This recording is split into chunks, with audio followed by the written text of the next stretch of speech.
All right. Well, welcome to another episode of the Digital Recruiter Podcast. We are joined today by Pam Dannheim. She is a trainer at Catapult Solutions Group. She was a fast riser, was a recruiter, then account manager, and then saw the need for really a training program to really help the whole team and organization.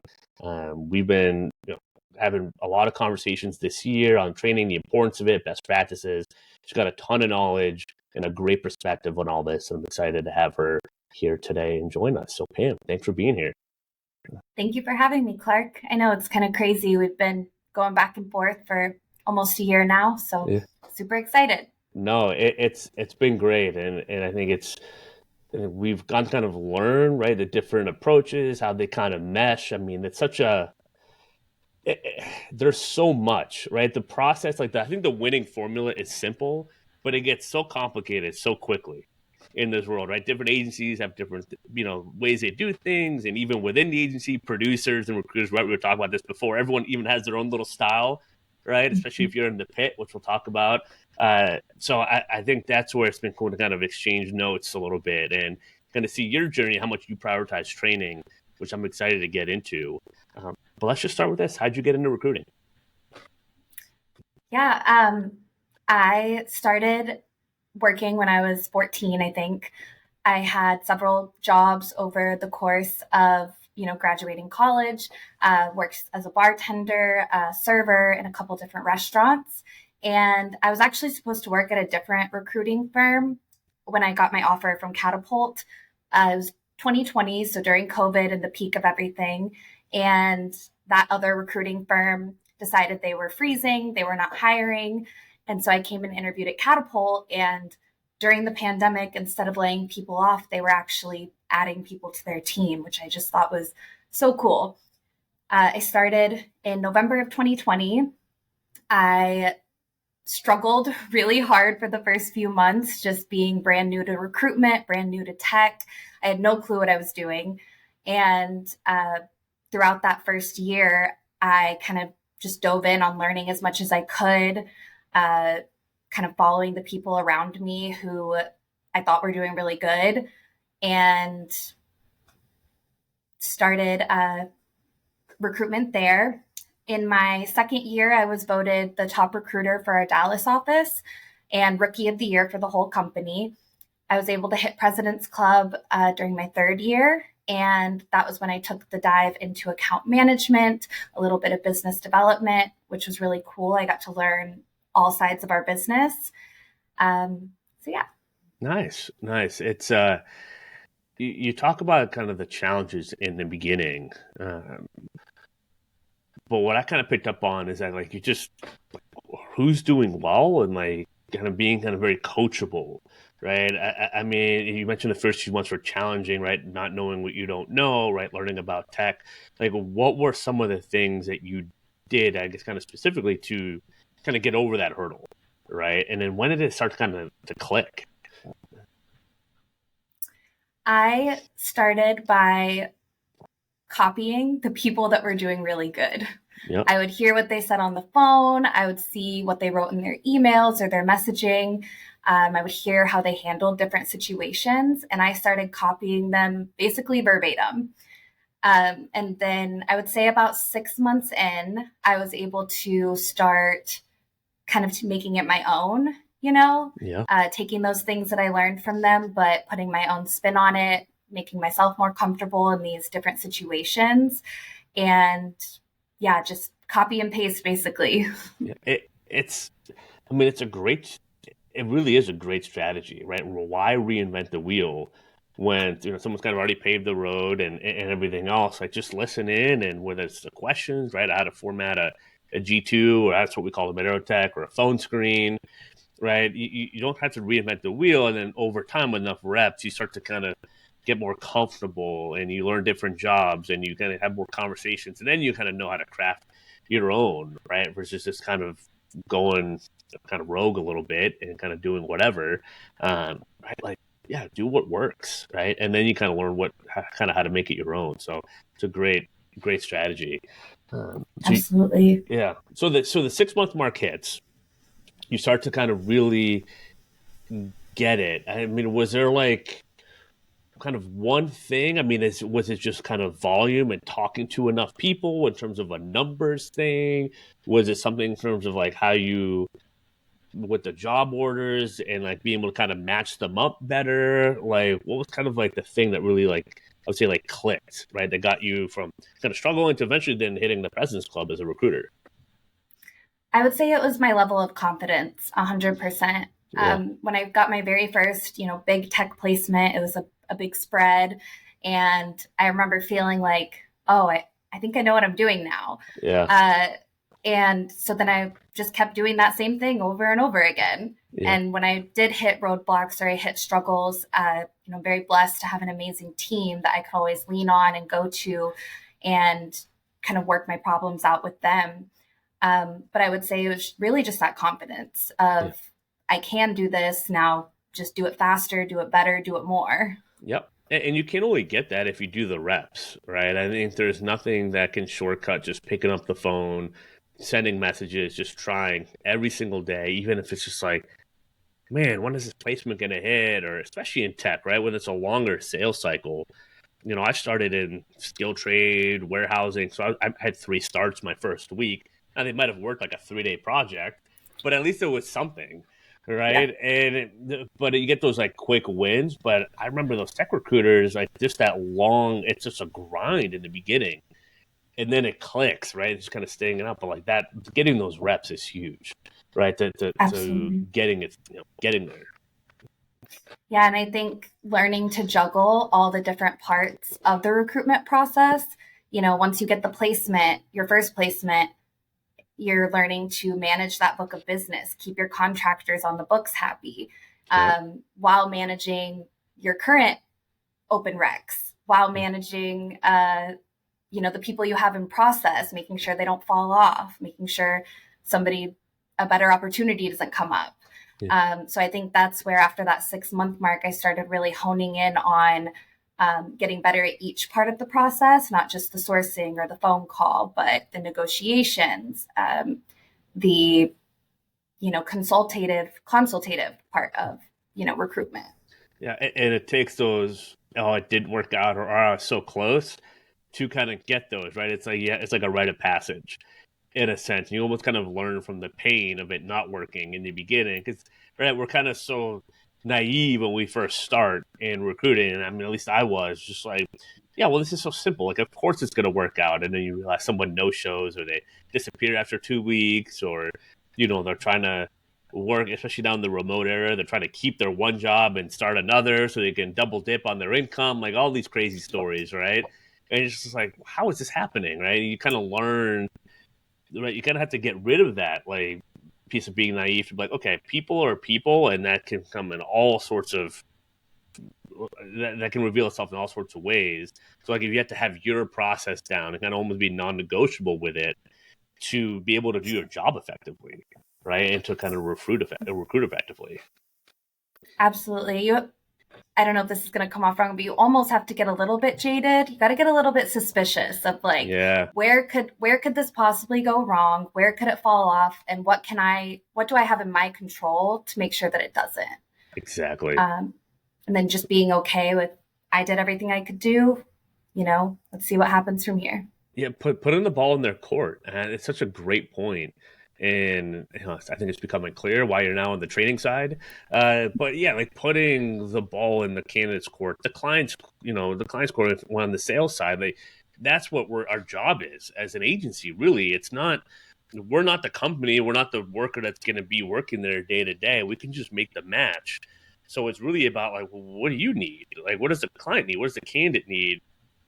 Maybe calling out any things that aren't aligning, right? That don't add up, right? Or don't pass the smell test. But at the end of the day, I always tell people, like, hey, this is your company or this is like your career. I'm just trying to facilitate. Like, this isn't, I'm just going to do what I do, but like, this is, you got to think about this. Like, if the answer is going to change, like, I can help you, look better in front of the client or anything else. But if you tell me one thing and then switch to another, you're going to make it a lot harder to get what you want.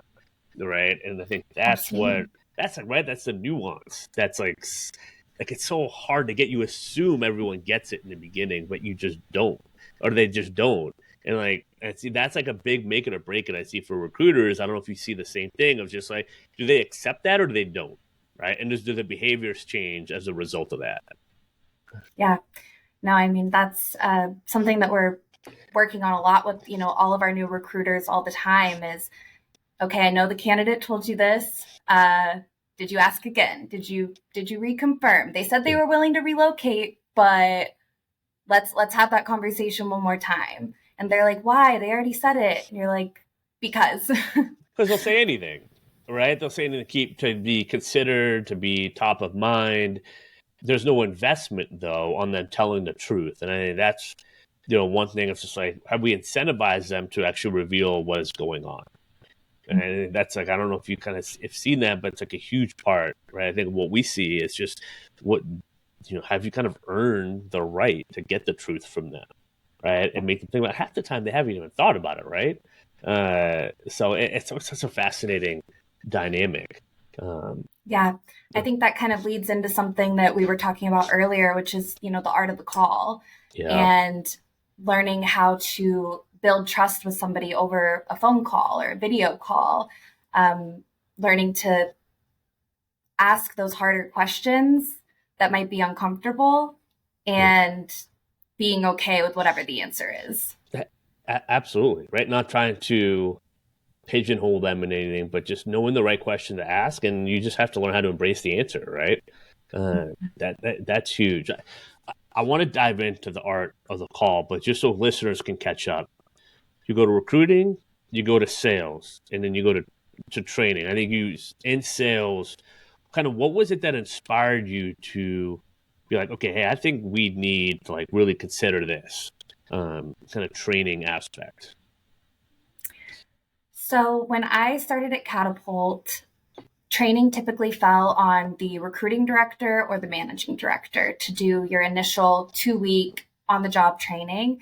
After that, you would kind of get paired up with different producers, AEs, or recruiters and learn how they did things. I know that where I was at was seeing my recruiting directors and my managing directors just, they're so busy. They have so many responsibilities. They're coaching the team, but they're also going out and trying to get new business or new candidates. And I just thought, gosh, if we had one person who was fully dedicated to this, that anybody in the company could call up and say, hey, so and so needs help, or hey, I need help. Like, how powerful would that be? Yeah. Um, and so when I kind of they had already been kind of playing around with this idea, our leadership team. And when I really expressed, like, I think this is important, they were like, great, we think you're the right person for the job. Yeah. And so I kind of dove in and took it head on. And it's been really great so far. I've learned so much. Obviously, I was never in training before, so really took the time to learn about adult learning theory and training methodologies and things like that. That's awesome. No, I love it. It's I don't hear it all the time, right? I would say like you're not Catapult's not small, right? But still in the right under 50 producers kind of range and everything. At least definitely within the Dallas office. It's amazing to kind of dedicate those resources because you're right. The managing directors, there's so much going on. It's easy for recruiters to get lost in the shuffle. I mean, even 2 weeks of onboarding is more than I hear at a lot of agencies, right? Whether it's like an hour, it's like, here you go, right? And off you go. And then people wonder why recruiters struggle, right? Or all this other stuff because it takes time, right? It takes effort. Um, you mentioned, right, with the art of the call, we've talked about the pit. Um, I guess kind of even before we get into that, like what's kind of one thing that you've seen just like that I guess maybe you've learned about how the way people learn. Like you have different recruiters that you're bringing in. What are some of like kind of the biggest revelations that you've learned kind of just about training and people since you started? Nobody's going to remember the first time you tell them. Yeah. It's going to go in one ear and out the other. They're going to maybe remember 3 things out of the 20 things that you told them. And repetition is just so important. Yep. Even when we do new rollouts with new functionalities of our ATS, or if LinkedIn does a new rollout with some of their functionalities, It's really about the repetition of, hey guys, remember you have this tool, you have this resource, you have this information. Have you utilized it yet? What did you like about it? What didn't you? And kind of going down that rabbit hole over and over again. Yeah.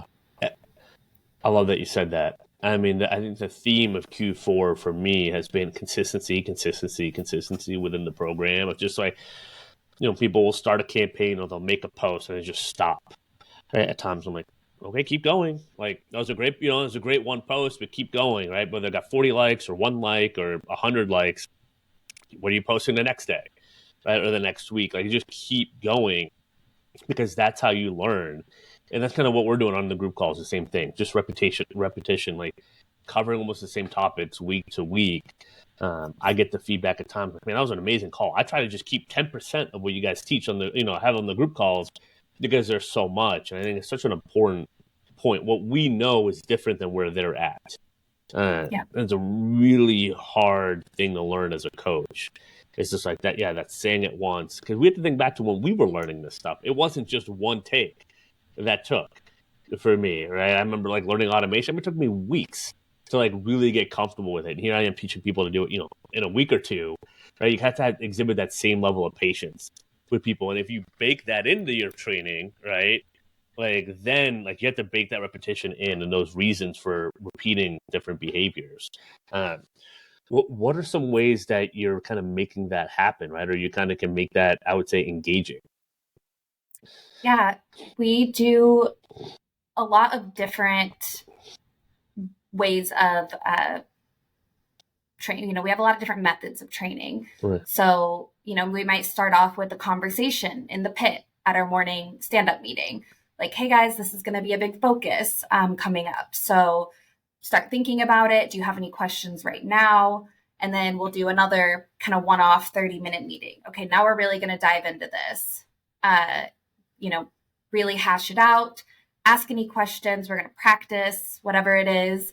And then, following up is that kind of accountability piece, like continuing to talk about it. I know this year for us, a huge thing has been getting new leads for our sales team. And that is not something that comes naturally to a lot of people. That was definitely not something that came naturally to me.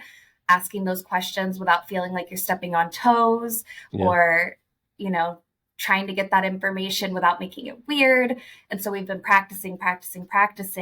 And, we have a conversation about it every single week. And I'll send out resources for people to look over. Another big thing we do here is everybody sees every single submittal that comes through. If you're sending a submittal out to your account manager, it's going to the whole recruitment team. And so people will kind of go through each other's submittals and say, hey, did you notice this? I think that could be a really good lead for us because XYZ. And yeah, so I think the repetition and, like you said, the consistency. Yeah, no, that's huge. And I love the transparency, right? I think sometimes recruiters want to hide or kind of do their own little thing, and you got to be willing to just put it out there. And with the submittal, the interview, or being in the pit, and how you're having those conversations, I know that that's what sharpened my iron big time. Starting out in the pit at Aerotech is just that getting comfortable with being heard and being, I would say, just giving that feedback. And now I'm almost like, I don't want to say immune to it, but it's just like, yeah, okay, yeah, probably, I could do that better, or that can be done better. Like, great, like, let's make the change. Like, that's fine. Like, you kind of remove your ego out of it, but it kind of has to get beaten down a little bit to get there. 100%. Yeah. Yeah. Did you start in the pit when you started, or was it remote? So funny story. Yeah. I started in November of 2020, and we were in the office at the time. So I started in the pit, and I sat between two of our very best recruiters who are still here to this day. And I learned so much from them. About 2 weeks in after I started, everybody started getting sick. So we all got sent home. I was a brand new recruiter. This is my first corporate job. And I remember crying on my floor one day because I was like, I don't know what I'm doing. This is so hard. I was recruiting a .NET role, like a high level senior .NET engineer. I think one of them had yelled at me on the phone. And yeah, I just remember being like, I don't know if I could do this. But we got back in the office a couple weeks after that. And that was when I was like, you know what? If I'm going to be here, I'm going to dive all in and I'm Yeah. just going to give it my best. The worst thing that happens is I'm not good at it and I try something else eventually. Yeah. That theme comes up all the time when I talk to people on this podcast or just in general. Like the choice to just go all in with it. And I think it's such a valuable lesson, right, for when you're doing anything, but especially in recruiting, people are like, oh, how hard can it be? It's like, all right, well, you try it, right? Type of situation. You get to see kind of how hard, but the people like yourself that see succeed, they just go all in. I'm going to figure this thing out. I'm going to figure out whatever role I'm working on. I'm going to figure out the client. I'm going to figure out the candidate pool, like what's going on. I'm just going to dig in and kind of figure out how to, make some organize this mess in a sense and like figure it out. But you got to go all in, and that's typically when the turn starts to happen. Right? It's like I'm going to go all in. I'm going to get the reps. Yeah. Absolutely. And one thing that my leadership team, my boss has always taught us is the best recruiters are genuinely curious. That is a huge thing. That's part of our interview process here at Catapult. Are you genuinely curious about life, about the world, about everything? Because if you are, that's going to come out in your calls, it's going to come out in the way you conduct yourself. And, people just want to be heard. They enjoy talking about themselves. And so if you can be genuinely curious about their career, their path, what they want to do in the future, that's going to set you apart from 90% of the recruiters out there. It's very well said. I mean, it's a great. It really in recruiting, it kind of has to be right, one of the main things. So I love that that's part of the interview process at Catapult because it's true. I mean, you because you don't know what you don't know about the candidate or the client until you dig in, and so having that as a trait, I think, is it's so key. And it's amazing the opportunities that reveal themselves when you do get curious about other people. And that's always what's fascinated me. Like, because I definitely I don't know everything. I know very little amount of things. There's so much to learn, but you can learn so much from other people by just digging in. And you said you could get leads from that way, right? And that's why I tell people like who are scared to. I could get more business development. I'm like, well, talk to your candidate pool. They're like, what? No, I don't need more candidates. I'm like, right? They're not getting that, like getting curious on the candidate side. I think like it could lead to leads from companies they worked at or companies they're currently at.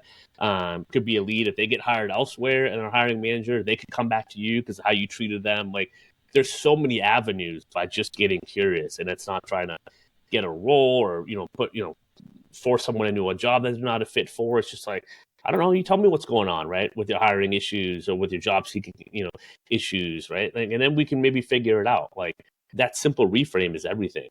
Uh, Yeah. so I love Candidates that. today could be hiring managers tomorrow. That's it. I'm sure that was part of the training this year, right? And lead to recruiters. I mean, it's huge, right? And it's just maximizing each conversation, and doing it. I think with the tact of actually being curious about the other person, like that's the skill, right? Like Yeah, that's the skill that top recruiters that I've all seen have. absolutely. Yeah, it definitely ties right into the art of the call. Yeah, and so well, let's get back in because I want to dive deeper into that, especially in the remote era, the COVID era, whatever you want to call it, automation, cold email automation, whatever else is popular, right? All this messaging stuff, spray and pray, in mails, right? But at the end of the day, in recruiting, it comes down to picking up the phone. Um, yeah, how do you teach that? What's your perspective on that? Yeah, I mean, with messaging, so when I first started, I was all about the messaging because I was scared to get on the phone. Yeah, I'm going to, like you said, the spray and play, like I'm going to send out as many messages and, whoever responds back to me, then we'll hop on the phone. But emails and messagings at the end of the day, they spark interest. And the phone call is where the conversation really starts. That's where you're going to get the real information. That's where you're going to be able to kind of feel that vibe and start that relationship. And what I've seen a lot and what we really work on with a lot of our recruiters is this kind of analysis paralysis feeling. I'll have recruiters every day come to me and they'll say, Pam, what do you think about this resume? Do you think they could be a fit for this rec? And I'll look at them and I'm like, did you call them? Did you ask that question to them? They're like, well, I'm trying to see, before if we think it's a good fit. And I'm like, pick up the phone, just call them, and then you'll find out. Yep. That's it. You can't tell by the rest. I mean, when you get really good, you probably can, right? You have some, but you still got to, and that's where I see even recruiters that start to have success get in a trap. They start to think they can outsmart the resume and outsmart the call, in a sense, and you can't. Like, it's just, I think you have to treat every role and rec with that respect of just like, I gotta figure this out. I gotta dig and figure this out. Now, it might take you one call compared to 10 calls as you get really good, right? Or you might do 10 calls to know that, like, I got to make at least 10 calls to figure out what's going on here, right? And kind of Yeah. knowing when to do each is like, that's kind of some of the skill. But yeah, nothing beats picking up the phone, and I still have my manager in my ear saying the same thing. Like, I got the person, to call them. Like, no, like, call them. Like, oh, okay. Like, there is, now I don't care. Like, pretty much will Yeah. call anyone. But that is huge. So you make them pick up, you make them call them. Now, do they actually call, right? Or I Oh, guess, yeah. what are they worried about? And I guess, why do they come to you first versus calling? Like, what do you think the psychology is behind that? I think it's a mindset thing. And that's Yeah. actually what I was going to say before. You have to have the mindset of every call is going to be valuable. Even Yeah. if this candidate is not a fit right now, today, for this role, I'm going to build some type of relationship with them. I'm going to send them a follow up email. I'm going to connect with them on LinkedIn. And next time I have a role that is a fit for them, I'm going to give them a call back. Or they're going to reach out to me next time they're on the market. It's about having the mindset of making each call valuable and making each person feel important. If you Yeah. find out, oh no, I don't have 6 years of experience with Java, you're not just hanging up the phone. Right. You're still trying to understand, okay, well, tell me about your experience. Tell me about what you're looking for. And I'm going to put you on my list. And if I see that job for you come out, you're the first person I call. And I think that's that art of the call, is seeing it as valuable and seeing it as, I'm going to get something out of this every single time, whether I learn something, whether I make a new connection, whatever that might be. Absolutely. And just finding a way to be authentic about that is so important, right? With the questions, and not getting like, oh, okay, this person isn't the right fit. It's like, all right, well, we got more people that you can call, but who knows, right? Maybe it's 6 years of Java, maybe it's only 4, or maybe it's a certain type of experience or whatever that actually could work out really well, right? And it could still be worth a conversation with the client, or maybe it opens up another role with the client. So if you do the Or maybe they digging, know somebody. or maybe they know someone. So if you dig in and you treat them as such, like, hey, that's okay. Like this, I could still definitely talk to the manager and see if we can kind of try to figure it out, right? If everything else starts to add up, but one thing on the job description doesn't, well, you and I know that job descriptions aren't 100% perfect and 100% accurate all the time. And that's not always through a fault of anyone. It's just, you got to put something on there. And then when you actually are met with the reality of the candidates that are presented, it's like, oh, actually, you know what? We could take that, or we could take 4 years, not 6 years. Right. So you make the client think through that. I think as a recruiter, if you know that's going to happen and you know your manager is going to do that for you, that is huge. It allows, I think, recruiters to have better conversations if they know their salesperson, account manager is going to fight for them, the candidates, if they have a great screen. Right. And Yeah. I'm sure I don't know, that's part of the conversations and some kind of the training and internal communication that you're having. Oh, Yeah. the game plan, to me personally, I don't know if everybody, at Catapult would agree with this, but to me, the game plan is the most important part of your recruitment process. Yeah. I know we don't really do a whole lot of full desk here. We have our AEs and AMs and our recruiters that partner together. But if you're not setting yourself up for success with the game plan, you're not going to get anywhere. Yeah. I think it was Benjamin Franklin who originally said it, but Taylor Swift said it most recently in one of her songs. If you fail to plan, you plan to fail. And I think that's so important, because if you don't have that conversation, you don't know those nuances. Sure, maybe it says 6 years of Java, but if they've been working with Python for 4 years and have recently dipped into Java, maybe that's okay.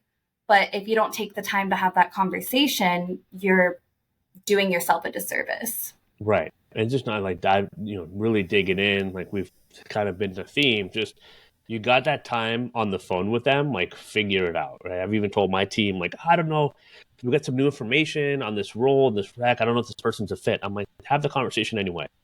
Like they're in this sphere, right? Instead of things being a perfect match, you want to get people that are close enough to it to talk to, and then you can kind of figure that out. But as you said, if you have the right game plan, it makes it it's a lot clearer, I think, for recruiters to know to do that. A lot okay. And if there's almost like too much vagueness, that's when they almost get like hyper like specific. Right? It's almost like the opposite of what you would think it would be, but I've seen that be a huge downfall of teams because that internal communication isn't there. And I think it's really important to have recruiters feel like they can push back on their managers too, right? And if you don't have that, it's really hard. And it's kind of where some resentment can really start building up in a team. So it sounds like there's definitely some open dialogue kind of both ways, not just it's not just all pinned on the recruiters, but it's like everyone's being held accountable.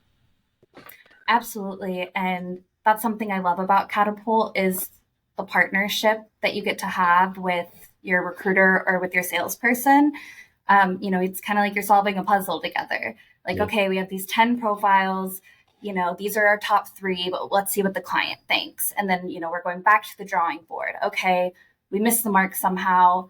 Let's try it this way and see where this can take us. And I think that's so fun. And I think Yeah. it makes it more rewarding when you get that win with another person. Absolutely. It's like, so you're on the same page internally. And how does that resonate with your clients? Because I'm sure whether they know it or not, almost like feed off that or can see it when it's really running smoothly with, I don't know if you call them triangles, but that's what we did, right? Our manager recruiting teams. But like when they see a team kind of have that cohesiveness and that communication, yeah, how does that resonate with your clients? I mean, we have clients that will, obviously the AE or AM is the main point of contact. That's who they're interfacing with all the time. But we have clients who know our recruiters by name and they want to request certain recruiters. They're like, hey, see if Andy can find another guy just like that last one. And I think that that's so cool and it's so powerful because to me, it feels like I'm not only supporting Catapult's growth, I'm supporting all of our clients' growth. I get to say that XYZ company got to complete this project because I had a hand in it. Yeah. And, we like to do happy hours and stuff with our clients. We like to get them out and do FaceTime.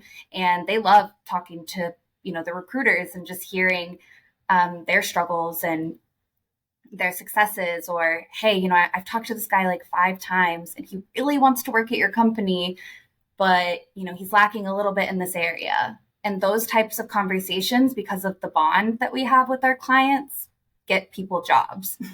That's it right there. Like, that's the nuance.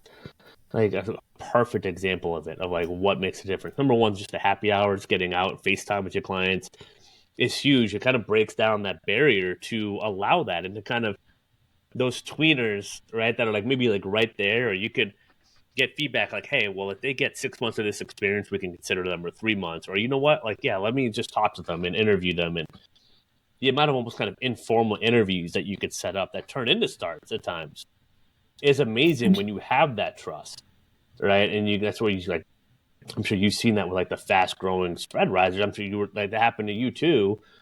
Is just like that's when it starts to really come together because you kind of have that plus all like the new stuff that you're building, so it really starts to compound, right? And it's like Absolutely. people ask like, well, what's the kind of the secret? I'm like, that's the secret, like the staying consistent with the process, getting the FaceTime, like digging, learning, introducing the recruiters to the client, so there's buy-in, right? The recruiter has buy-in, the client has buy-in. They makes it like a stickier relationship. It's hard to go elsewhere. No one really wants to pick another agency. They just feel forced to because they don't have the relationship and they don't have the results with their current partnership. Like that's how you like really get ingrained. So I Yeah, love that. absolutely. All right, let's talk about the fun piece, the ATS. I know this is the bane of every agency's existence for the most part. I know you have a lot of thoughts on this. Uh, Talk to us about the importance, I would say, documenting your work, whether it's through an ATS or not, right? I know this is a pretty big subject for you. Um, yeah, what are your thoughts on that? Yes, documentation is so important for a larger mid-sized team like us. If you're competing with three other people on a rec, which doesn't happen all the time, but sometimes it does, and it's a hard specialized network engineer, and there's not that many of those, and it's on site. Yeah, You need to be making sure you're putting every single one of your candidates in the system, yeah, marking that you called them, because otherwise that could go to somebody else. So that's a huge piece. Luckily, we're very blessed at Catapult. I feel like we don't have a ton of issues with that because we are a very tight knit team. So a lot of people will just go and have the conversation. But I have heard at larger companies where that can kind of be an issue.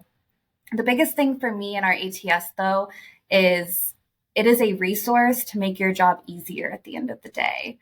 I've gotten so many placements off people that I talked to 6 months, a year ago, but it's because I took really great notes, put them in the system. Everything is searchable, and it makes you faster and keeps everything organized. yeah. It's like how it's interesting with new recruiters, and we've had a new recruiter on our team to kind of explain that and to have them see the vision 6 to 12 months that the better notes you take now, you can go back to that because you don't know what's going to come up. And I guess how do you help recruiters that are newer see that vision? It's definitely a struggle. I typically like to just show them off of my success. I'm a very detailed, organized person. So I can go in there and show them stuff from my very first CQ I ever did. It's what we call our screening. Yeah, Uh, so, I can go all the way back and show them, and then show them how I placed that same person a year later, even though we had only, lightly talked maybe once in that year. Um, it's there. And also showing them, hey, go ahead and run this search. What are you finding? A bunch of people that have already been talked to. And even if it's, not their candidate, it shows them that, like, this is the value kind of this, versus having to go to your LinkedIn, search through your messages. Who was that person I talked to? Or going back through your text messages, trying to find it. yeah, Just kind of streamlining that whole process. yeah. Well, I think just the systems and the streamlining, you're creating the forum for good habits and good behaviors and good results, right? I mean, I've seen teams as small as 3 or 4 really need more of an organized system because it's the same issues, right?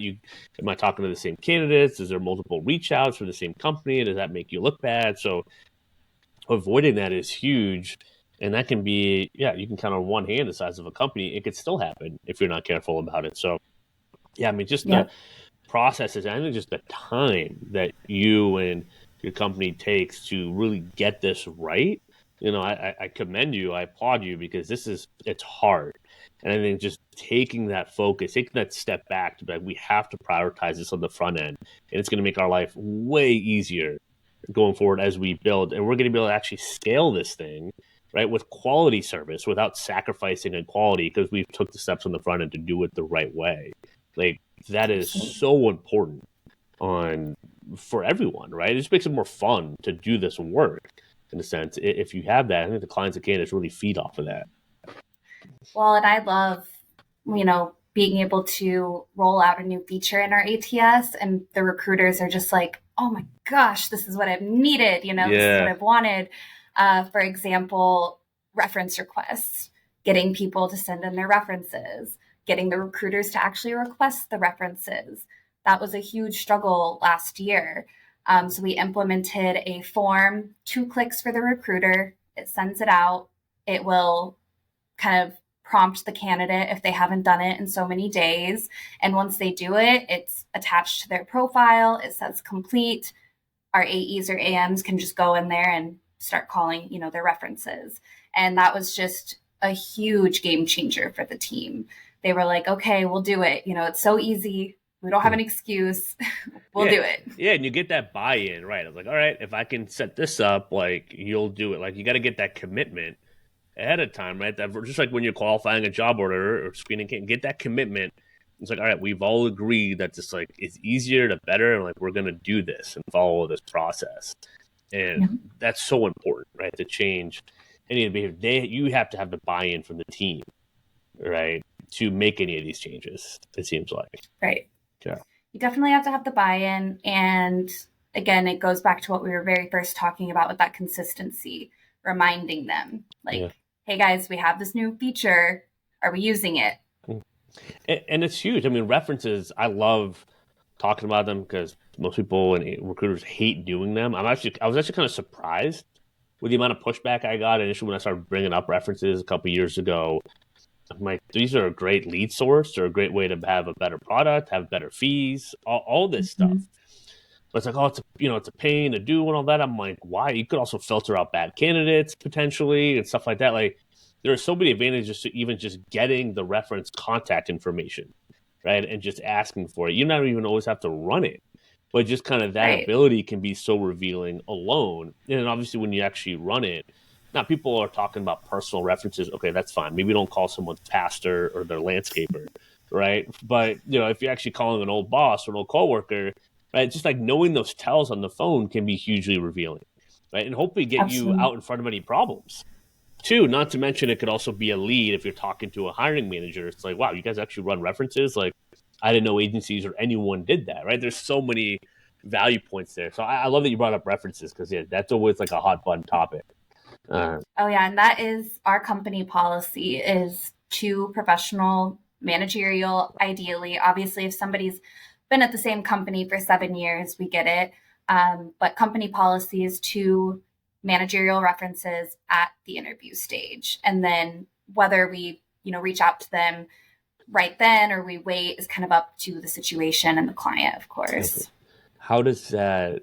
What do your clients think of that when they first start to like see and hear or they start to see the references come through? Like, are they typically surprised? Is that new for them? Like, what are some of the reactions you get there? I think we do a pretty good job of setting expectations with our clients at the very beginning of this is our policy. It's really important to us to have a good product and to make sure that the people we're putting in front of our clients are legit. They are here for the right reasons, all of those things. And so I think our sales team does a great job of setting that expectation, making our client aware. So I would say, if anything, our clients just expect it from us because that's what we do. Yeah, I'm sure just on the sales on the front end, it's a huge selling point. I mean, that's Yeah. one of the ones we had at Aerotech, and no one was doing reference checks on mechanics or electricians or anything. So we were able to do that and get ahead of the game. And that's where, we raised prices in our triangle and had 80, 90% markups on mechanics because of that. It's such a great selling point because it gives them a different experience on what they're used to typically. Right. So Absolutely. it's huge. So what, let's talk about, we talked about tools, the ATS. I know you and I have talked about automation at times this year. How do you kind of approach the balance of using digital tools, with maybe some automation, but also maintaining the personal touch? Good question. I think this kind of ties in with the art of the call. It's how you make people feel when you are having that conversation with them and Yeah. setting expectations of you're going to get some automated emails or some automated text messages. Here's how it's going to benefit you. Here's the point and the value, and letting them know, letting them in on the situation, basically. Like, Yeah. everyone just wants to feel like they know what's going on, they're included in decisions and things like that. So I think, of course, we love our automation and things like that, but eventually, we're never going to screen somebody over the computer, like messaging screening. That Right. is a big no-no. Yeah. uh, and we do get on video calls pretty much with all of our candidates if we can. Obviously, sometimes you get people that are really busy or they don't have access to something like that. But we try to get on video calls with every single candidate to make sure that they know who I am, I know who they are, we're on the same page, and to just, like I said, build that relationship. When people first start at Catapult, especially new recruiters, like never recruited before, a lot of times we'll have our sales or account managers get on those calls as well, which is wonderful for the candidate and the recruiter. It makes the candidate feel really special. They're like, wow, two people here taking the time out of their day to sit here and talk to me about this job. And on the recruiting side, it allows them to hear the salespeople talk about their clients, talk about the job, and just get more comfortable with kind of those word tracks. Yeah, I love that. And I mean, I think you talk about the new recruiter and giving that candidate make kind of feeling that you guys are taking the time to do it right. Right. If it is a new recruiter, it's okay to have the manager on there. I know sometimes people can kind of get worried about that. I'm like, it just shows it shows a care, right? On the recruiter side, they get to hear how the manager talks to the candidate. I think that's part we haven't touched on that yet, of just a recruiter being exposed to different styles, right? Different producers and recruiters and salespeople, right? Like, kind of, what does that do? I know I know part of your training, but yeah, talk about the importance of kind of hearing and listening on different conversations. Yeah. I mean, like I said, when I first started, I sat between two of our most senior, best recruiters that are still here. And I would, hear one of them, what he was saying on the phone. I'd be like, okay, yeah, that sounded good. And he got the answer, the response that he wanted. I'm going to tuck that away for later. And on the flip side, I might hear, the person on the other side of me say something really silly. And I was like, I'm never going to say that one. Yeah. And at the same time, I'm sitting there on my calls, I'm talking, and they're shooting me like tips on Teams. They're messaging me, ask this question next, go back to this question. And I think that that's so important as a new recruiter when you're learning so much. It's like drinking from a fire hose, right? Yeah. And to have, hearing other people's how they say things and then hearing it again and again. It's one of the great things about the pit. Yep. It just allows you to really take everything in day by day and eventually, how we talked about, kind of make it your own. Yeah, absolutely. That's where the pit is great, but even if you're remote, just, making sure that your new recruiters are at least on like 5 to 10 screens that other recruiters in your team are doing, different screens, reference checks, interview preps, all that stuff is super important, right? So they can kind of get the initial framework of what works, what doesn't work. They can kind of see if they're up to par too on their own screens and their own conversations. It's a great check. And I know a lot of times, sometimes it just doesn't happen. Like, it's just recruiters get out and they're just doing their thing and they have no frame of reference on anything else. And that's a huge disservice to any recruiter, because you learn so much by hearing different styles and different approaches and not validating your own, or as you said, just improving your own too. Yeah, it's huge. Right. And I think on the flip side of that, it's the new recruiter getting to see how people deal with other people. The way that Tony, the guy that would sit to my right, would deal with maybe a unruly candidate or somebody that was being a jerk would be completely different than how Kylie would. Yep. And then, me now, I have a completely different way that I handle dealing with people like that. Yep. And so getting to see how people respond and, maybe what hat do I need to put on today to handle this situation? Yeah, absolutely. Because there's there's just different styles and different people, and you got to lean into what is comfortable but also effective for you. And that's huge. So, well, this has been great. As we kind of wind this down, I guess if you had kind of anything that you want to share with, let's say agency owners or leadership team, or just in terms about the importance of training and having a really training program, but also just that consistent support in your team, kind of like what advice would you have there? My advice would be to find the person that cares about all the little tiny details, the person that's like obsessed with making sure everything is good and right and, is obsessed with learning, and make them that person, make them the go-to person, especially if that person thrives on helping others. I know I personally do. I love it when my teammates come to me with a problem or a question, and, you can kind of see that like flip switch and the light comes on and they're like, oh, like if you have somebody like that on your team already, amazing, empower them to be that person for your team. Absolutely. And if you don't, look for somebody that is genuinely curious. And I would say, the rest kind of takes it from there. Yeah, that's awesome. It probably has the patience to train too, right? I mean, I think it's part of the little details and also working with people, just having that patience because a lot of managing directors and owners and leadership, they don't, right? Once they figure out recruiting or sales, they don't, it's really hard for them to teach it to newer people. You got to Absolutely. find that person that has that patience too. So all fantastic points. Uh, this has been super cool. I think really revealing for a lot of people that aren't sure what to do for training with their recruiting team and some of the processes. I mean, it's really cool to see what you've done at Catapult and kind of just like your evolution. So I appreciate your time and just sharing with us and coming on here and just talking shop. Thank you so much. This has been so fun. I Yeah. love all of it. Keep your posts coming, and I'll keep liking and sharing. I appreciate that, and we can find you on LinkedIn. We'll have your LinkedIn profile, I think probably the company website, all that on the episode page. So definitely connect with Pam if you haven't already. I know you're starting to post a little bit more and more content, which is cool. I love to see that, and awesome. So again, yeah, thanks for being here, and that'll do it for this episode. We'll see you next time, and make sure to give this episode some love, 5 stars, all that good stuff. So we appreciate you listening and tuning in, and we'll see you next time.